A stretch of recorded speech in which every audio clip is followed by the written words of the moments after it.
मैं सबसे पहले श्रीमान राहुल गांधी इनको अपील करना चाहता हूं और चुनौती भी देना चाहता हूं कि अगर उनमें हिम्मत है और वो सचमुच विद्यार्थियों का हित चाहते हैं तो संसद में चर्चा करें। अगर लोकतंत्र मानते हैं, संविधान में विश्वास है, लोकतंत्र में संविधान में चर्चा की सबसे महत्वपूर्ण जगह और निर्णय की सबसे महत्वपूर्ण जगह ये संसद है। आप क्यों भागते हो चर्चा से? क्योंकि आपको डर है कि आपकी पोल खुल जाएगी।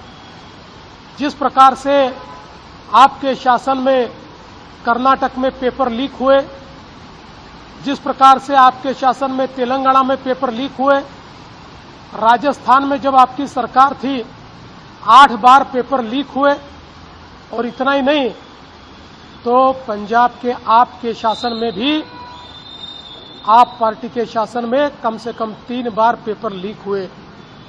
केवल हमारे जो विद्यार्थी है इनके कंधों पर बंदूक रखकर राजनीति करना बंद कीजिए।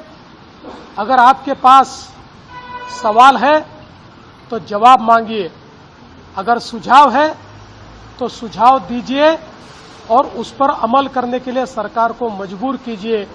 लेकिन आपको किसी भी छात्र से कोई लेन देन नहीं है, आपको कोरी राजनीति करनी है।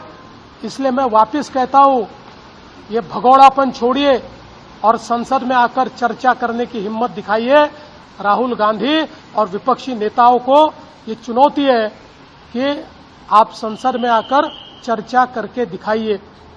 और विशेष रूप से जिस प्रकार से प्रधानमंत्री जी ने इस समूची घटना पर एक कड़ी कार्रवाई शुरू की है, फास्ट ट्रैक कोर्ट तैयार करके जिन्होंने पेपर लीक किया ऐसे लोगों को सजा दी जाएगी।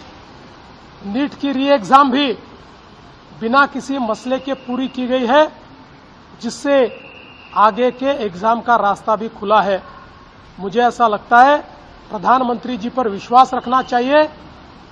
जिस कांग्रेस की सरकार में, यूपीए की सरकार में शिक्षा का बजट मात्र 8,000 करोड़ रुपया होता था, आज 1,39,000 करोड़ रुपए पर ये शिक्षा का बजट पहुंचा है। देश में जो हमारे आइकॉनिक इंस्टीट्यूशंस है, आईआईटी हो, एम्स हो, अलग अलग प्रकार की इंस्टीट्यूशंस में अवसर खुले हैं, उसका विस्तार हुआ है। विद्यार्थियों के हित की बात ये मोदी जी की सरकार ने की है। इसलिए मैं वापस कहना चाहता हूं, हिम्मत हो तो संसद में आओ, चर्चा करो।